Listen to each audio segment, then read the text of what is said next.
Please go wild for the fantastic Mr. Rob Hughes!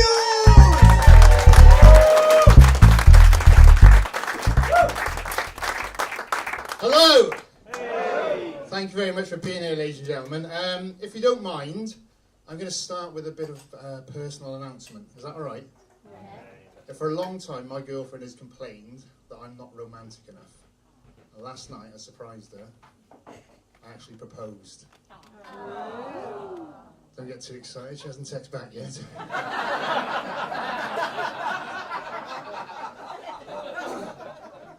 That's a joke. I'm a married man, that should be obvious by the extent to which I've let myself go. That's what married men do, isn't it? Give up, let themselves go. How long have you been married, mate? No, it was my birthday this week. It was my birthday this week. My 8-year-old son made me a loom band. It's his birthday soon, let's see how he fucking likes it. That's a joke based on a true story. When it was my birthday, he made me a loom band, and when it was his birthday, for a joke, I made him a loom band. And I gave it to him. I said, there's your present, son. I expected him to laugh and see the funny side. He didn't. He burst into tears. Backfired. I said to him, look, it's a joke, son. It's not just a loom band I've got you. I've got you an Xbox. It's all right. And I thought he'd laugh and see the funny side. He didn't. He looked me in the eye and he said, I'm going to get you back for that. 8 years old, mind. Eyes like Ian Brady. But there is something going on in my house at the moment. My wife is tired all the time and she vomits every morning. Yeah, I think we all know what that means, don't we? She's back on the heroin.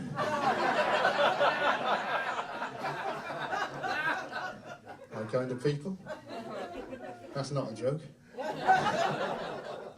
No, it's nice to hear you laughing, ladies and gentlemen. It's reassuring for me. I'm not the most confident of performers. A lot of comedians come out, they say they own this space, they ooze charisma, they ooze confidence. I don't. I get very nervous on stage. I won't say that I'm shitting myself. I think that's a bit vulgar. What I prefer to say is I'm emitting three-dimensional farts. I'm not a very confident guy. I've got very low self-esteem. Got such low self-esteem, in fact, that my idea of fantasising during sex is to close my eyes and pretend that I'm someone else.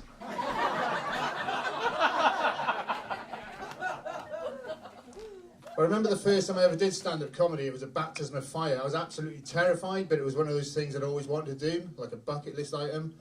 So I had to go. It was at a festival in front of 800 people, right? Someone had dropped out and the guy said to me, look, can you do a cut? I said, I'll have a go. So I went out, did a comedy in front of 800 people. I thought it went all right. Some people laughed, some people didn't. I came off stage. I was on a high, right? I'd achieved a lifetime's ambition. The promoter came over to me and said, Rob, there's a couple of things I want to talk to you about, mate. I said, yeah, go on. I thought he was going to say something nice. He said, well, one, you seemed very nervous. That pissed me off. Put me right down. I said, what, just then? Out on that stage, under the spotlight, in front of 800 people, with all of them staring at me, waiting for me to make them laugh? Did I? It's weird. He said, don't be sarcastic, Rob. He said, I'm telling you for your own good. The thing is, if the audience sense that you're nervous, they don't relax. They don't enjoy the show. I said, well, I disagree. I said, I don't think it matters. I think people understand that you're nervous. It's understandable. The important thing is that you're funny. He said, yeah, that's the other thing I want to talk to you about.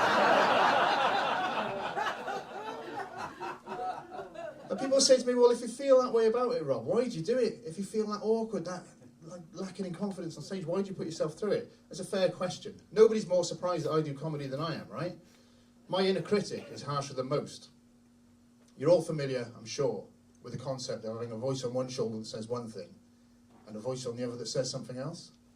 What I get is a voice on this shoulder that says, what are you doing, Rob? You're wasting your time. You're never going to make it. You're shit. I get a voice on this shoulder that says, he's right, you know.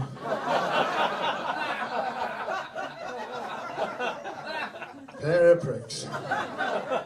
But despite these feelings of inadequacy, despite this low self-esteem, as I say, I did manage to persuade a woman to marry me. I actually met my wife speed dating. Give me a cheer if you've ever been speed dating. That wasn't a cheer, was it? That was like yeah, my life's as fucked as yours, mate. Well, I met my wife speed dating, and do you know what? Sometimes it is actually alright to lie.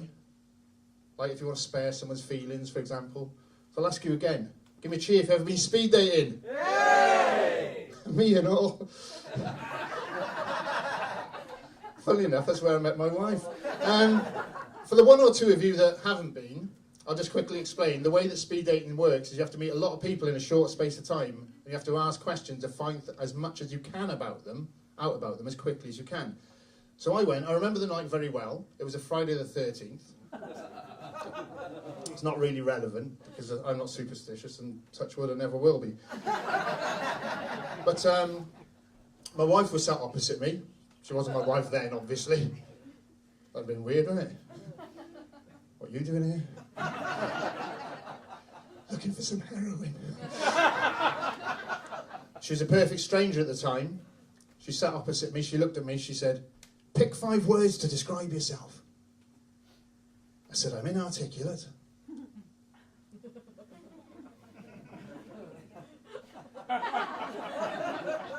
Worryingly low uptake for that joke there.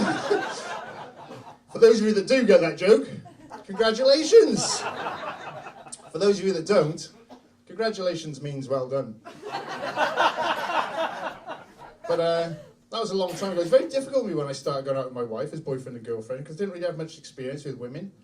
And I ask you not to judge me, good people of Landock, when I tell you this, but the only experience I'd had with a woman, up until that point, had been with an escort.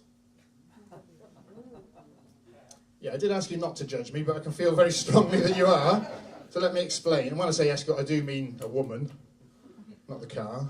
At the time, I was an 18-year-old virgin, a raging bag of hormones, right? And I could not get laid for love nor money, right? Well, love. I saw an advert in the paper. It said, "Woman offers full girlfriend experience, £100. I thought, bargain. Phoned it up. I said, "Hello?" I spoke very differently back then, ladies and gentlemen. I said, "Hello? I'm phoning about the full girlfriend experience." She said, "Have you got £100? I said, "Yes." She said, "Be at this address tomorrow night, 8 o'clock, and bring the money with you." So I went to the house, 8 o'clock. I knocked on the door. This beautiful woman, Brenda. She's not in, is she? I hope not. I owe her a tenner. She opened the door. She was in a little silk negligee. I'd already got my money's worth. Laugh of recognition from a fellow early squirter. It's frustrating, isn't it? Especially for them. She was in a little silk negligee. I said, "I'm here for the full girlfriend experience." I said, £100. So I took the money from her pocket and I put it in her hand. She took it from me. She locked the front door. She lured me through into the lounge, or I followed her through. She sat down on the sofa and she went into a deep sulking silence, and I had to spend the next 2 hours working out what it was that I'd done wrong. Put me in great stead for the future, right? So when I started going out with my wife as boyfriend and girlfriend, it was very difficult for me. Are you guys a couple? Are you a couple? With your hand so near his balls, I fucking hope you are.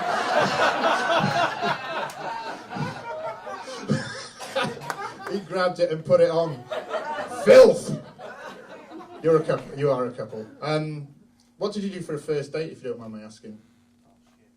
Don't tell me this is it. You went to the aquarium? Fishy. For our first date, my wife and I, then girlfriend, I took her for ice cream at the seaside, gentlemen. I laid a rug down on the beach. I said, "You sit there, my love. I'll get them. What would you like?" And I remember she looked up at me all coquettish and shy. She said, "Oh, surprise me." So I didn't get her one. She was certainly surprised. That was a long time ago. A long time ago. We've been married for a long time now. We've been married for a long time, and I tell you what, the sex is awful. Awful. Used to be great. When we first got together, right, she was a very violent lover. Well, not violent. It's a bit strong, isn't it? Fuck me, I'll cut you. I don't know what I'm doing on the floor. She was an aggressive lover. She used to grab me by the collars. She'd look at me and she'd say, I want you. I want you. She doesn't say that to me now, ladies and gentlemen. The most seductive thing my wife says to me these days is, do you want to try and have sex? Are you guys there yet? Do you want to try and have sex? The reason she says that is that she knows there's a fairly good chance it's not going to work out, right? And it's not that I'm bad at sex. It's not that she's bad at sex. It's just we've had a lot of sex with each other, and the novelty is kind of worn off, right? It's true. And this isn't me being nasty or unpleasant. I asked her, I said, where do you think the magic has gone? She said the strangest thing to me. She looked at me, she said, do you like lasagna? I said, yeah. She said, right, so if you came home tonight, lasagna was on the table, what would you say? I said, great, lasagna. So if you came home tomorrow night, lasagna was on the table, what would you say? I'd say, lasagna. Twice in 1 week. Lucky me. Say, right, but if you've been coming home every night of the week for 10 years, and every night of the week that lasagna's been on the table, you're going to be looking at that and you're going to be thinking, oh my God.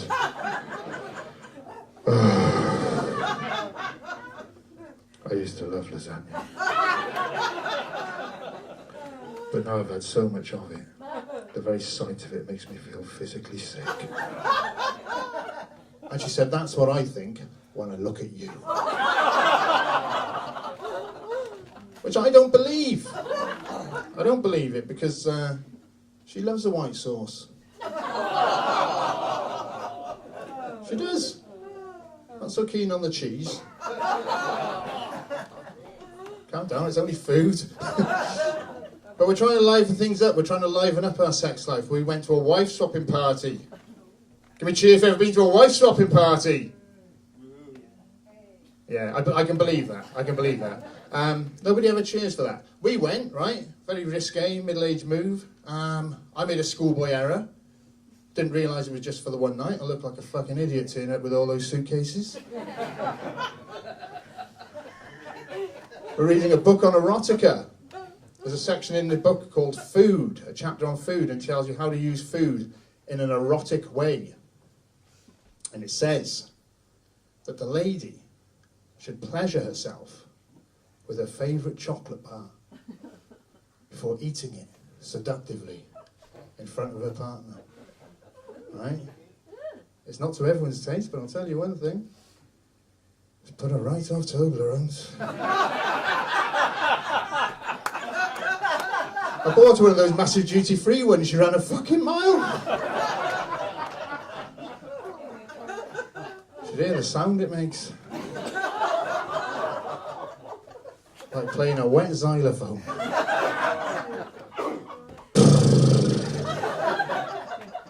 They've changed it. They've changed the Toblerone.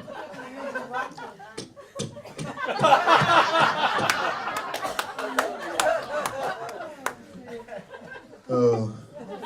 She terrified me recently. She came home with a sex toy. I would ask if anybody here uses a sex toy, but you won't cheer. Well, you will later, but not now. She came home with a sex toy, right? And I'm not talking about one of those little rabbits, the handbag thing. This thing would never fit in a fucking handbag. Believe me, it was huge, like that, long, thick. She showed it to me, dildo. She showed it to me. I looked at her up and down. I said to her, "What are the straps for?" She told me. I said no. I said, "I'm not doing that." But she's a very persuasive woman, and eventually she turned me around.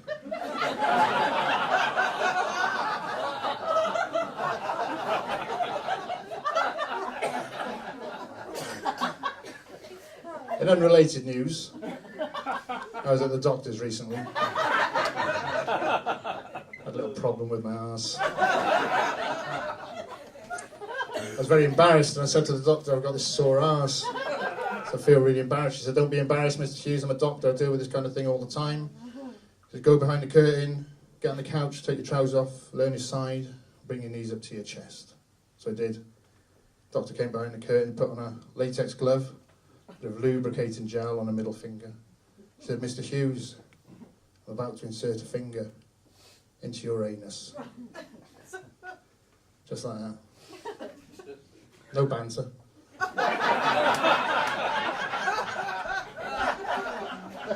I don't know what banter I expected. Just slap, tickle. But she put it in, she said, does that hurt? Now there are a number of ways I could have responded to that question. I could have said, no, it's fine.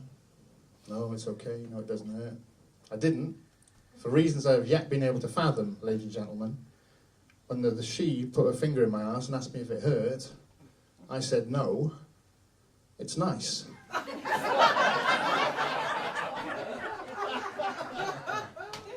It wasn't nice. It was a little bit nice. I didn't want her to know that, and I thought I've dug myself into a bit of a hole. And I'd dig myself out. So I looked over my shoulder at her and I said, so I don't mean it's nice. Obviously it's not nice. What I mean is, I've had worse. I meant pain in general, not specifically in that region, but I was from the look on her face, she was thinking, I'm sure you have, Mr. Hughes, which is why we find ourselves in this position. But, do you ever lie to her? Do you ever lie to him? Don't lie to me. Everybody lies in relationships. You have to lie sometimes. Here's an example of a lie I had to tell. My wife came home, she said, you know Tony that works with me? I said, yeah. She said, well, you know he split up with his wife last year. I said, yeah. So he's only moved in with a 22-year-old girl. I said, right. She said, he's the same age as you. He's 44. He's having sex with a 22-year-old girl. What do you think of that?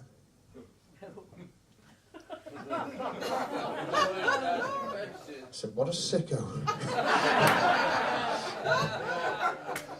And it's a double lie, because I haven't got a fucking clue who Tony is. But I know I've made it sound like I've got the perfect marriage. I don't mean to show off, but we do have our problems. We have the occasional argument. Give me a cheer if you've got a cat. That's the guy who went speed dating, wasn't it? Hey. I don't know if you're cheering or having a stroke. Hey. We got a cat. You've got a cat. I'm allergic to cats. You're allergic to cats. I'm gay, I'm allergic to pussy. But...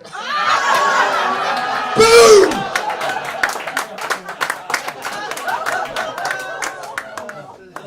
You keep chickens because you're obviously not allergic to cock.